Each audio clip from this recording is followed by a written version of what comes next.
Okay, hello everyone. Welcome to the talk about Lichess, the second largest website to play chess games online. This talk is brought to us by T. Alexander Listed, who is volunteering in the Lichess team since 2015. I will now hand over to him and wish all of you a great talk.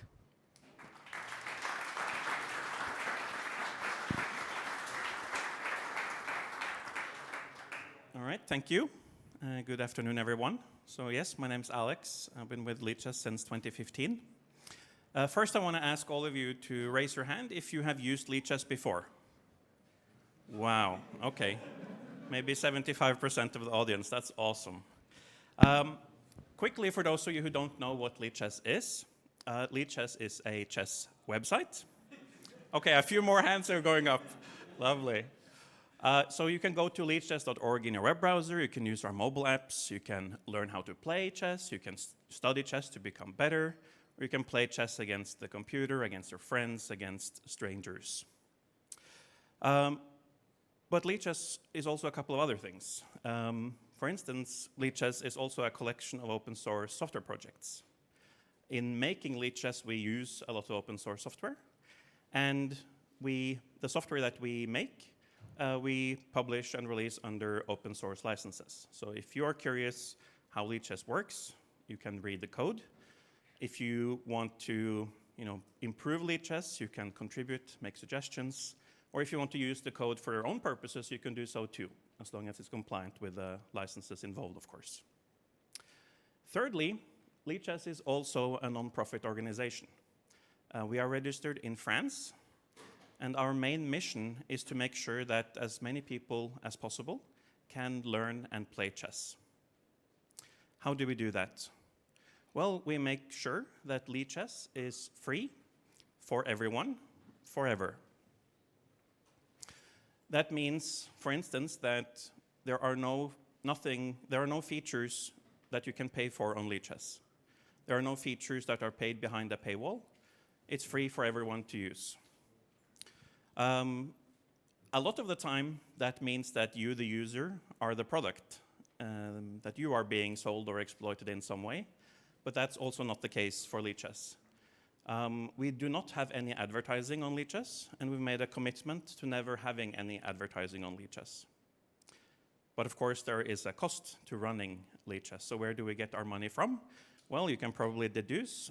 We get 95% of our income from user donations. The average donation we get from users is €5.50. So we are fully funded by our users, by the online chess community, and that's the way we like to have it. That means that we're not beholden to advertisers. It means that we're not beholden to investors who want to extract the most profit possible from the user base. It means that we are free to make the decisions we think are best for Lichess and the user base for the long term. The last 5% of our income comes from merchandise. We sell t-shirts, coffee cups, stickers, things like that. And if you're curious what it costs to run Lichess, you can go to lichess.org/costs. That is where we publish a continuously updated budget. So right now you can see that it takes $34,000 or euros. They're about the same now, per month, to run Lichess. Most of that is personnel cost and server cost. So right now we are paying one full-time developer, and then we are paying smaller stipends to about a dozen people. And that obviously means that we are relying on a lot of volunteer work. Lichess would not be possible without the team of 125 contributors, team members, staff members, and volunteers. The 125 people are distributed all across the world, and that includes developers, system administrators, it includes moderators, it includes content creators, and we have experts in different fields. Experts in law, experts in accounting, people with journalism backgrounds, everything that we need.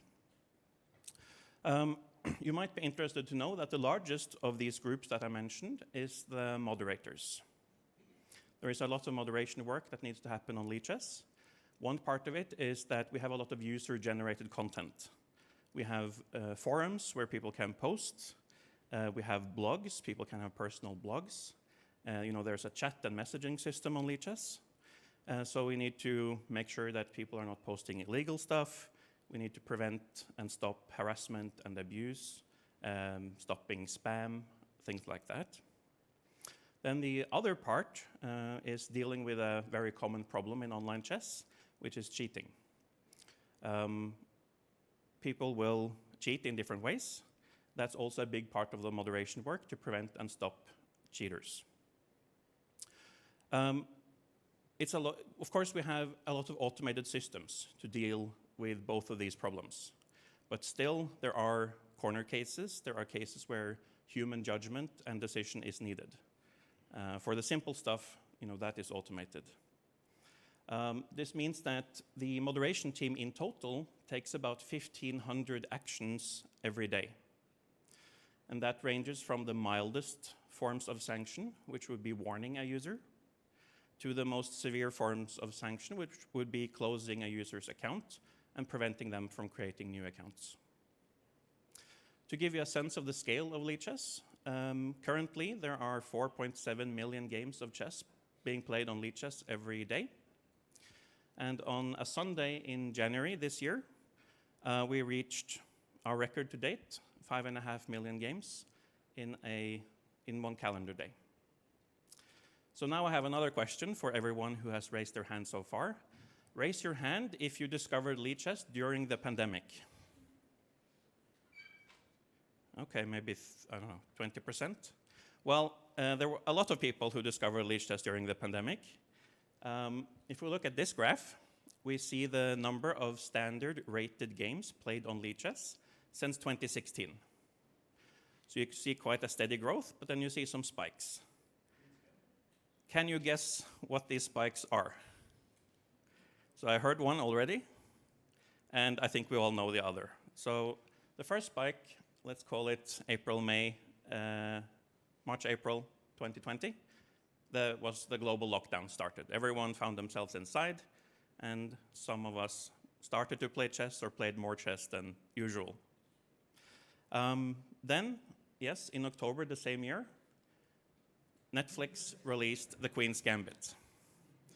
I hear people recognize this. For those of you who don't, it is a popular miniseries that features chess prominently, and it became a global hit. So that also apparently inspired a lot of people to try chess or to play more than they did before.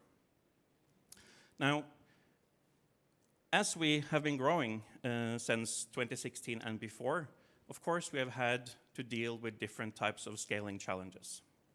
But they have been fairly gradual, and we've had time to identify and fix most issues.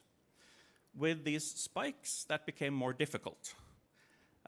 We had more scaling issues in a shorter amount of time than we were used to, and we had less time fixing them. On December 21st, 2021, we had one consequence of that. So, for those not aware, this is Agadmater Cake Defy Christmas Arena. So once again, you guys, this is going to be the G Fuel Agadmater Cake DeFi Christmas Arena. Prize fund is listed here. The total fund adds up to about over $60,000. Not anymore. 8, 7, 6, let's go. 5, Nice 4, touch. 3, 2, 1, 0. Let's go. Where's my game? Where's my game? Oh no, is Lichess crashing? Oh no! Let's see, what's the chat saying? The chat is going a million miles a minute. Can I play from my phone? Maybe phone will take up less bandwidth. Oh, okay. Well, I guess that means we're not going to start, right? Now I hit refresh, right? Yeah, so this is a day that the team will probably not forget for a while. So what happened? Well, Agadmator is a very popular chess YouTuber. And he decided to use Lichess to organize an online chess tournament. And that's something anyone can do. You can do it as well. What was special about this tournament was the big prize fund, right? Equivalent of $60,000 at the time in prizes. And that attracted the world's best players. Magnus Carlsen, the world champion, played in the tournament. You saw Grandmaster Hikaru Nakamura in the clip. Ian Nepomniachtchi, Alireza Firouzja, and a bunch of the other top 10, 20, 30 players in the world decided to play this tournament. Like, if you win, it's pretty good pay for a 2-hour work, right? But the tournament was actually open for everyone to play. So when this tournament started, it had 19,000 players. And unfortunately, the tournament suffered multiple problems. So what you saw in the beginning there was, when the tournament starts and the countdown hits 0, what you expect is that all the players in the tournament are paired up and all their games start. And normally that's, basically instantaneous. But it was not in this case. Now, we were able to fix this problem on the fly. So we restarted the tournament just a couple of minutes later, and everyone rejoined the tournament, and the tournament was started successfully. So everything's good, right? No, because after about 1 hour of play, the tournament failed again. And at that point, it was unrecoverable. It was not something we were able to fix on the fly. So we realized we had to abort the tournament, which of course was super disappointing for the players, for the spectators. They had tens of thousands of spectators as well, on the site, on Twitch, on YouTube, etc. But we had to abort it. And we were hoping that we could either resume or restart the tournament in a few days. So of course we started investigating what was the problem. And I'll explain what the problem was. So when players play tournaments on Lichess, they generate a bunch of events that Leela, which is the core of Lichess, needs to process. So players will join tournaments, leave tournaments, they will be paired up, games will start, games will finish, players will be given points for their wins. And these events needs to happen in a certain sequence, so to avoid race conditions. So to manage that, every tournament had its own in-memory queue where these events were put, and Leela was processing these events in sequence. Now the problem was that for the first time ever during this particular tournament, the rate at which the events were generated was higher than the rate at which Leela was able to process those events. So the queue never became smaller, it only grew. And that's what ultimately caused the tournament to fail. Now, what was the fix, right? We then tried to figure out how could we fix this, and we did 4 things. So first of all, upon closer inspection, we figured out that some of these events actually did not have to be orchestrated as carefully as we initially thought. So we were able to move some events out of this queue and process them in parallel. Secondly, we were able to take some of the events where the sequencing still mattered a lot and we wanted to avoid race condition. We were able to move some of them to separate and smaller queues. Third, we were able to take more advantage of in-memory caching that we already had for some of the events that took time to process. And we did some database query optimization as well. So we felt ready to try again. But we wanted to avoid having to restart the tournament from scratch, because all of these players had played for 1 hour, and up until some point, the standings were still valid. And we really didn't want to nullify that hard work of 1 hour. It would be super unfair to whoever was leading that tournament at the time, right? That our failure would nullify their achievement. So what we did was to graph the last move of every player in that tournament. So you see in the beginning, people are playing their last move on quite a steady rate. that is just people that decide to stop playing the tournament, right? People leave, they're bored, they do something else. That's normal. And then you see the huge spike, which is then told us when the technical failure we had, when did that have an impact on the players? So looking at this, we could say that if we take the standings from, let's say, 2 minutes past 8 o'clock, something like that, if we start with those standings in part 2 of the tournament, that would be fair. So that's what we did. After about 3 weeks, we restarted the tournament, or we scheduled it and restarted it. It was over the holiday period, and we wanted to accommodate organizers, so it took about 3 weeks. Then, to be doubly and triply sure that we would not have egg on our face again, we added one more thing. We added a rating restriction on the tournament. So you could only play this tournament if you had a bullet rating of 2,000 or more. And the text is red because I don't have a bullet rating of 2,000 or more. So I could play in part 1, but I was not allowed to play in part 2. So what did this mean? Well, it meant that, remember, in part 1 we had 19,000 players. In part 2 we had 7,000 players. So that also reduced, the load on the system at the time.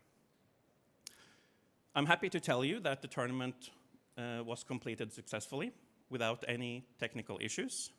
And indeed, Grandmaster Hikaru Nakamura, who you saw in the video clip, who led after part 1 of the tournament, ended up winning the first prize as well. So that was one of the higher profile scaling challenges that we have had, in Lichess history, I think. It was very stressful for the team, but we did come out stronger on the other side. So the plan for the rest of the talk is for me to walk you through the tech stack and architecture of Lichess, and I'll continue to comment on some of the scaling challenges that we've had in the last couple of years. So let's start here, and let's start with the different clients we have connecting to Lichess. We have a web client that you use when you go to lichess.org in your web browser, which is written in TypeScript, and we rely heavily on SnubDOM, which is a virtual DOM library. Then for our mobile apps, we have a separate TypeScript client, and we use Capacitor.js to deliver that as native Android and iOS apps. Then we also have quite a rich API that is accessible to anyone, which receives about 2.5 million requests per day. And if any of these clients request static assets, that goes through our CDN, which is Cloudflare, images, sounds, JavaScript, style sheets, things like that. And then you see the situation as it was a couple of years ago. So Manta is just the name of the primary server. Gray boxes are servers in this diagram.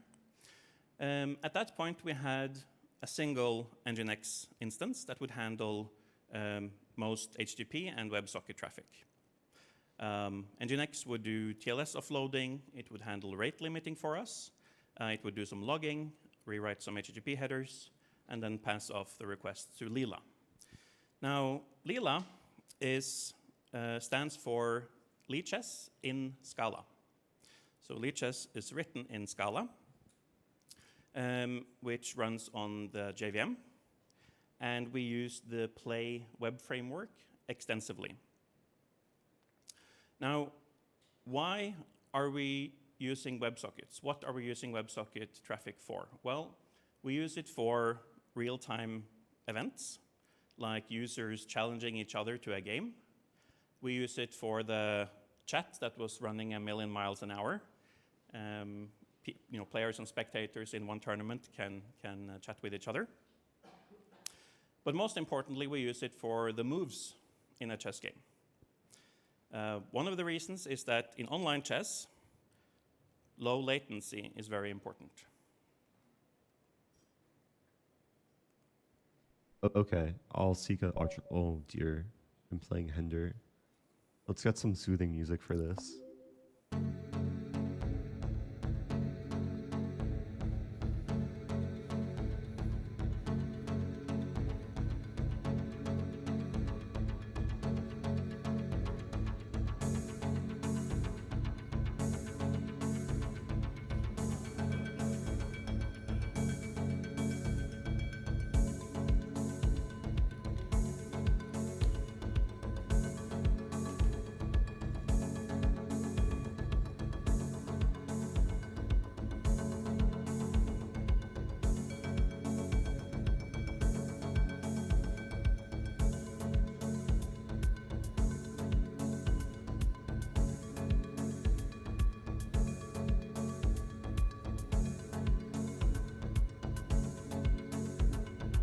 played a bad game, but a lot faster. I played a bad game, but a lot faster. That's the philosophy of Ultra Bullet. So at this point, the Nginx instance and Lila on Manta would handle more than 100,000 WebSocket connections concurrently. And we actually had a CPU problem on Manta. It was becoming a bottleneck. So the first thing we did was to add we added one and then two new Nginx instances on separate servers to handle the WebSocket traffic. And then we split out the functionality from Lila that was handling the WebSocket traffic into a new Scala service called Lila WS, which communicates with Lila over Redis pub/sub messaging. So now when two players are playing a chess game, and let's say it's Magnus Carlsen and Hikaru Nakamura, maybe you have 2,000 spectators, it is now Lila WS that's responsible for recording that move and publishing that move to all the clients that are subscribing to that game. So this whole refactoring, re-architecting maneuver reduced the CPU load on Manta by more than half. So it gave us a lot more room to grow. Now if we go back to the tournament for a moment, another thing that we noticed during this tournament was that it was expensive to serve leaderboard updates. So at the bottom of the screen, you see the top 3 of the leaderboard. And when players play in a tournament, their client is requesting information about where they are in the standings every 3 seconds. And similarly for spectators of a tournament, most likely you're interested in the top 10. So then every client is requesting, who is winning, what are their scores, every 3 seconds. So when you have a popular tournament like this, then you'll have tens of thousands of HTTP requests every second just to serve leaderboard updates, which was a little bit ridiculous. So what we did here was to write a new service in Rust that would be able to handle and answer these requests. So now they bypass everything on the primary server. They bypass the Nginx and they bypass Lila. So that took more load off of Lila. And of course, this also gives us an opportunity in the future to expand the functionality of this service, because right now it only handles the leaderboard updates. And I think we did this in January this year. We have not talked about the data layer yet, so let's do that. We use MongoDB as our primary data store. Lila communicates with a main database that is distributed across a replica set with 7 nodes. We have one primary node that we read to and write to and read from. We have 4 secondaries that are read-only, and then we have 2 secondaries that are used for backup purposes only, one with a 1-hour delay and one with a 24-hour delay. Now, a year ago, or thereabouts, we started to see problems with the synchronization within this replica set. We would query a secondary node and we would get stale data because the synchronization process had not caught up. It was taking more time than we expected. Even worse, we started to see that the synchronization process would critically fail and it would require our manual intervention to get it back up and running. So of course that was not acceptable. So what we did was to split out content from the main database to separate databases on other servers.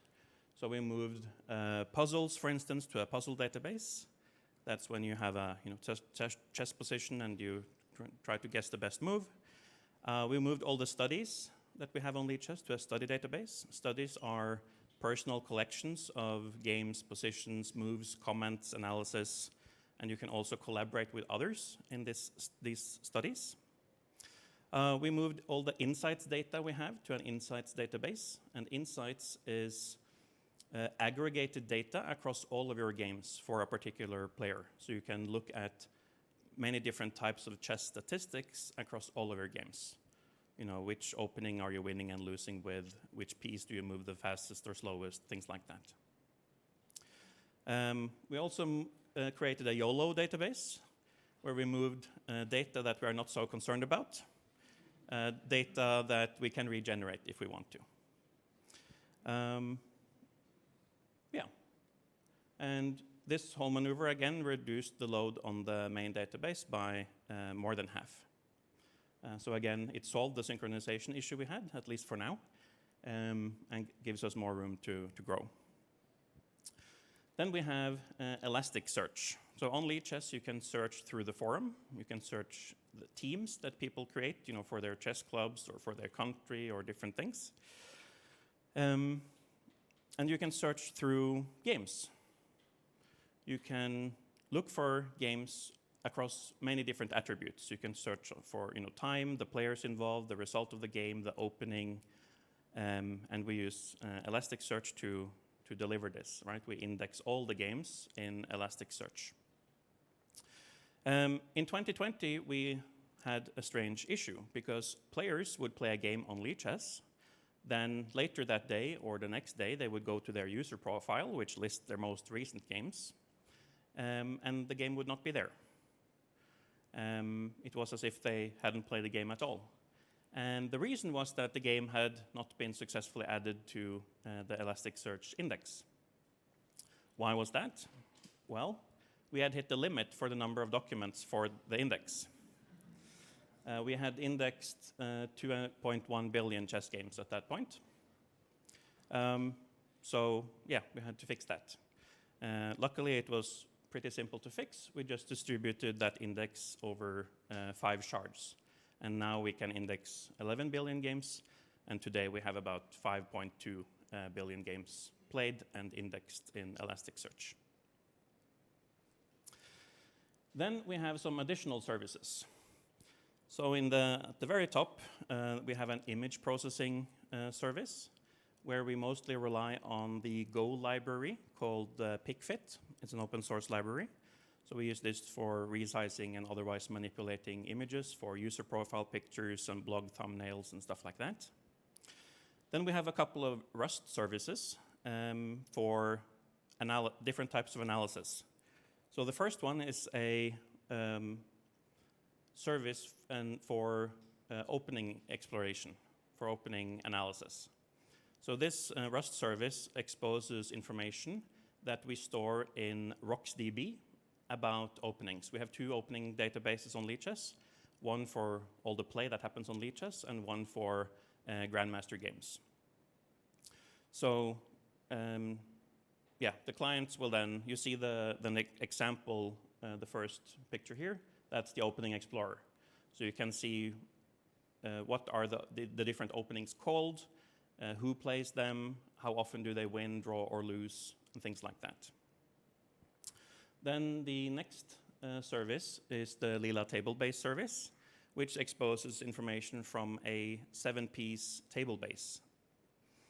That means that if you have a chess position with 7 pieces or fewer, this table base will tell you what are all the moves that win, all the moves that draw, and all the moves that lose.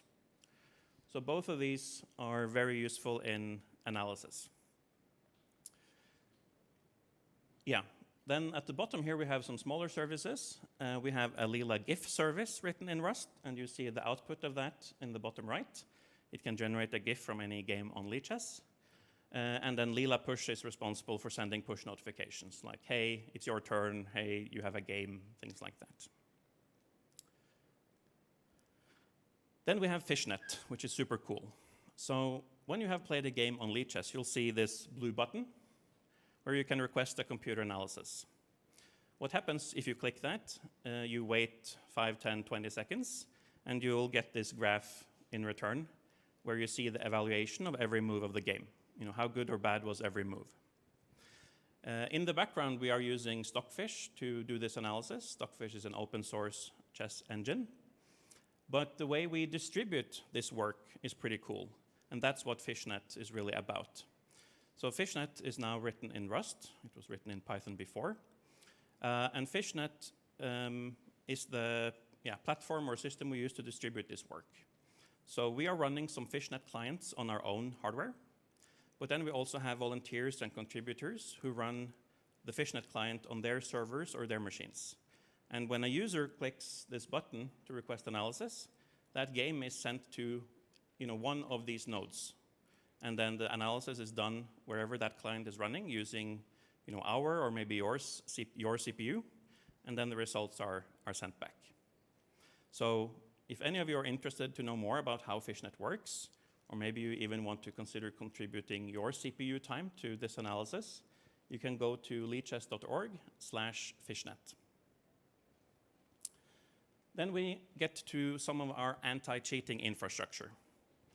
So let's start with Irwin at the top. Irwin runs on 3 servers and is the name of a neural network model that looks at the moves that a player is playing in a chess game and compares it to the moves that are recommended by a chess engine. So basically, the more you play like a chess engine, the more suspicious you are, and you will be flagged accordingly. Kaladin is also, Kaladin is over here. Kaladin is also a neural network model, but Kaladin looks at insights or chess statistics, as we discussed earlier. And it looks at chess statistics over a bigger amount of games and a longer period of time. We have identified about 50 useful metrics that can be used to distinguish people who play honestly and people who use chess engine assistance. And this network will evaluate all of them and flag users accordingly to how suspicious they are. I'll give you one example of one of these metrics. So if you are a normal person, not using computer assistance, you're playing honestly, and we have data across, 200, 500 games, what we are likely to see as a common and normal pattern is that you are moving your queen slower than you are moving your king. Or you're moving your king faster than you are moving your queen. Because most of the time, when you move your king, that is in simpler positions. You don't have to think as much before you make that move. But for the queen, you move your queen typically in more complex positions, and you need more time to think. So that would be the normal pattern for most honest players. If you're using chess computer assistance, we might see that you spend about the same amount of time on average, regardless of which piece you are moving. So that's one of these metrics, and then we have 49 others. Then we have CRBot. So by the way, yellow here means that Irwin and Kaladin are Python and TensorFlow, and then CRBot is also Python. And then we have the Sandbag bot, which is written in Rust. So CRBot does statistical analysis of the moves in a chess game versus the engine recommended moves. And it also has some benchmarking. So if you are playing higher quality moves than the top 10 players in the world, that's suspicious.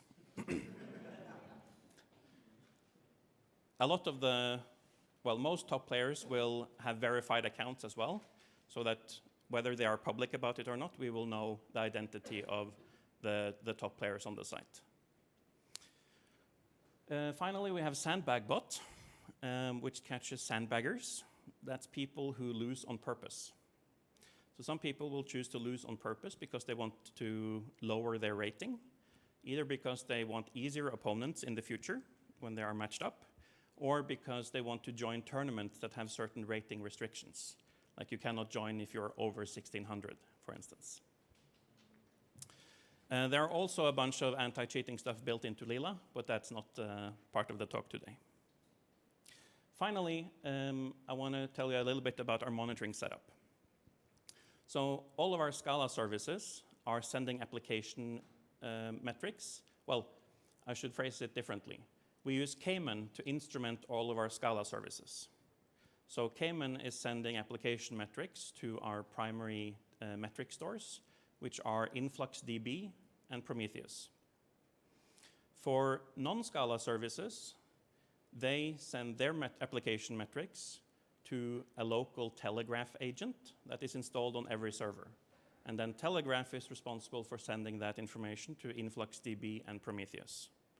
And then finally, for server metrics, Telegraph handles that for us. If we want to set up alerts, we do that in Prometheus. And if we want to notify our on-call staff when there are critical alerts, we use PagerDuty for that, for push notifications, SMS, email, things like that. We have 2 to 3 people on call at any time. And then finally, we use Grafana on top of our metric stores to visualize the data that we have. So I brought a couple of examples. This is one of our overview sanity check dashboards. So you'll see the CPU usage on our primary server. You'll see the number of moves made per second. If that drops, we know something is terribly wrong, if it drops suddenly. Then we have the amount of HTTP traffic and the latency for that HTTP traffic. So this is a good place to start if you're wondering if something's wrong. Then I brought one more. So I already told you that we use in-memory caching quite a lot. We have about 1,000 in-memory caches in Lila. And we monitor the performance of some of these here. So for instance, in the bottom left here, you'll see the hit rate being graphed. And in the middle here, you'll see Lila was restarted. So all the caches started from 0, and the hit rate grew over time. So I think that's probably what we had time for. This is the most complete picture we have at the moment, but I'm sure we'll do a blog post in the near future if you want more details. Some takeaways to end and to wrap this up. We haven't found the silver bullet for handling scaling challenges. We mostly try to identify what are the most pressing issues and find the solution for those.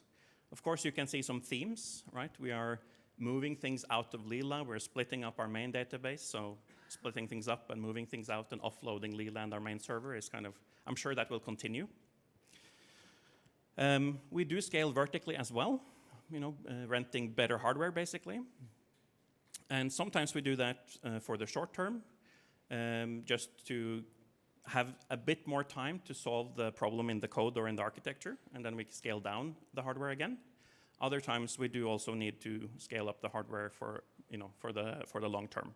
But we're very afraid of maxing out our options, right? So if we see that we're getting close to not having more options when we want to scale out vertically, we definitely avoid that. Then we know that something else has to be done. You'll see that we have a preference for languages that prioritizes safety and performance. Rust, Scala, TypeScript as well. And we value immutability and strong typing enormously across all our development. And I think that contributes to the reliability and quality of service that we have, generally speaking. We use in-memory caching a lot, which helps the performance. And the monitoring setup that we have I feel is really good. It helps us identify some issues before they pop up. And when we need to be reactive, there's always, we look at a few dashboards, and it usually helps us identify what the problem is and what the cause is. No matter what we do, no matter what you do, I guess things will break. But the good news for us is that we are working with chess. It's not life and death. So that's a good consolation when things don't work out as planned, which sometimes happens. But we are still, there's still a lot of professionalism and clever engineering that goes into Lichess, a lot of hard work. And that's also true for the non-engineering side, which I haven't talked too much about today. 125 people, super passionate, very idealistic, and spending their time making Lichess for all of us. If you want to know more about Lichess, I can recommend this talk. This is Thibaut, our founder and main developer. He spoke at this conference in 2017, so you're welcome to search this up if you did not attend that talk. Then the final slide. If you want to engage with us in any way, which I highly recommend, first link is a link that shows an overview of all our source code repositories. Then we have an open Discord server, which anyone can join. We have pretty active YouTube and Twitch channels, and we have a Twitter account as well. That's my talk. Thank you.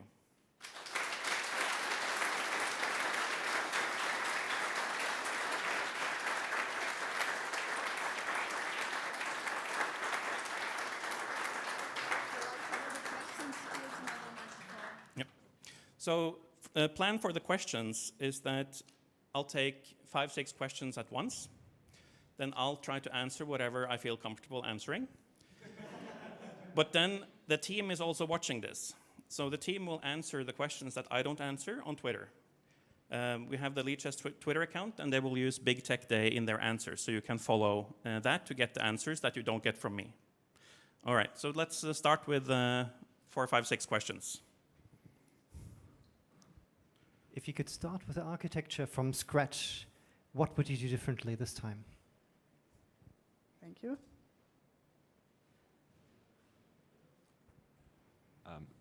So first, thank you for the talk. Technically, would it be possible to move the Stockfish fishnet analysis to the clients themselves? Possibly via WASM or something similar? Good question. Can you please all put your hands up that I see if we have... Okay, thank you. Hey, thanks a lot for the talk. Obviously, all your code is open source. I'm wondering how much of the actual game data is publicly available and metadata associated with that? Good question, because I can answer it.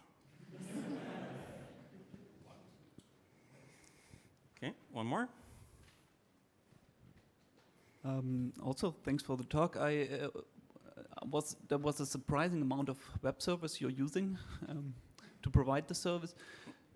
Could you talk about how this architecture is planned or laid out, and if it's more like a small core group thing or more community-driven thing? That's a good question. Another one? Yeah. Okay. Hey, we are a lot of developers. What do you currently need? Do you need developers, money? How often how many GitHub issues are closed, or is there like some delay? I really like that question.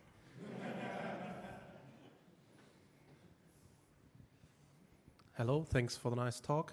Thank you.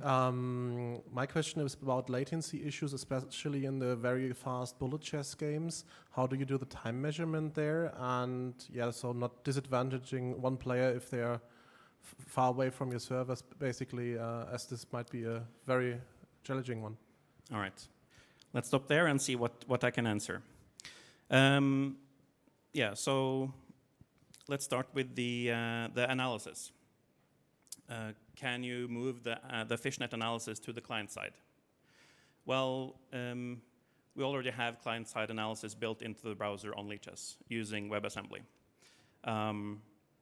But I can tell you some news about that as well, because I don't think it has been, I'm not sure if it has been published yet. It might be soon.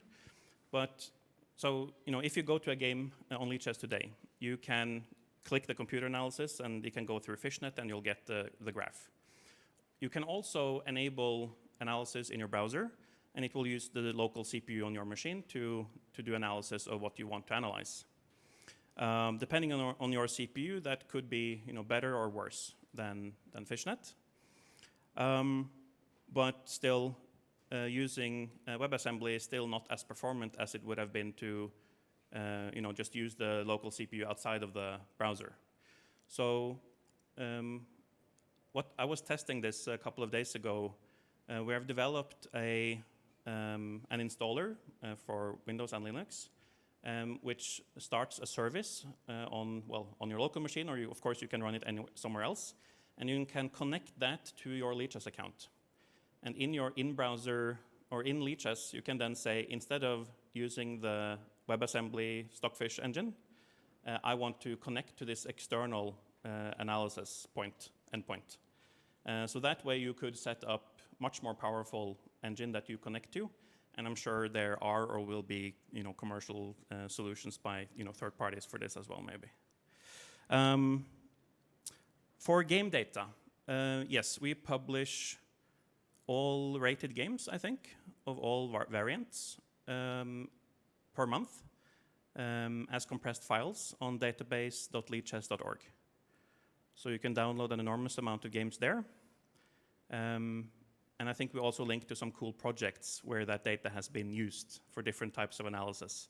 What openings win, or what should you play when you're bad, or all kinds of things like that. So yes, we publish game data. What do we need? We need people. Scaling organizationally is still a problem. It takes some time to train people for the more involved things. Developers are always, we're always short on developers. We always wish we had more. There is an enormous amount of open issues on GitHub, and there are tags on them. So some of them say, okay, this is not Scala. So if you're not a Scala developer, you can look at those. There are tags that say, okay, this is beginner friendly. So if you want to look at those, you could do that. The biggest recommendation I can make, if you're just curious about maybe getting involved, of course, it would be checking the GitHub repositories. Lila would be the main one. But then also join our Discord, because we have developer channels in our Discord, and our current developers who have been working with Lichess for a long time, if they see serious, interested people, they will also spend their time helping you get started. So yeah, developers I think is one of the main things. We also need moderators, but that's not really something you can apply for. It's more we'll find you.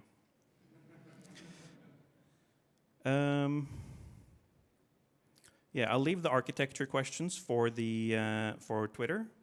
I think the architecture, how it is planned, there's kind of a core group that has discussions along the way. So yeah, that would be the main answer from me there. The last question was about latency. Could you remind me what it was about? Yeah, time measurement. Yes, I did want to at least mention something there as well. I don't think I can answer it fully. But on Lichess, there is an algorithm that tries to nullify the consequences of network lag. I don't understand the code. It was written by someone with a PhD a couple of years ago. I know the intended effect is to nullify any reasonable network lag. So if you pre-move in your chess game, all the time, you should not lose any time on the clock. On other chess websites, you might.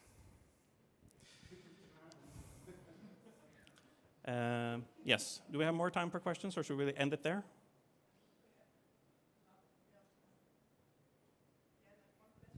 Okay, let's try one more. Maybe I'll send it to Twitter, so don't make it too hard. Okay, I have to go here. I wasn't there. Okay, it's about pre-moving.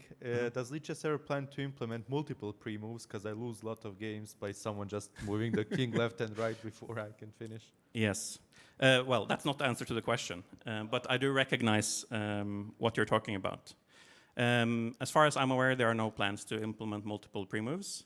It definitely has been discussed a lot, but I think the design choice that most people favor is to only allow one pre-move. Yeah, I think that's what I'll say about that.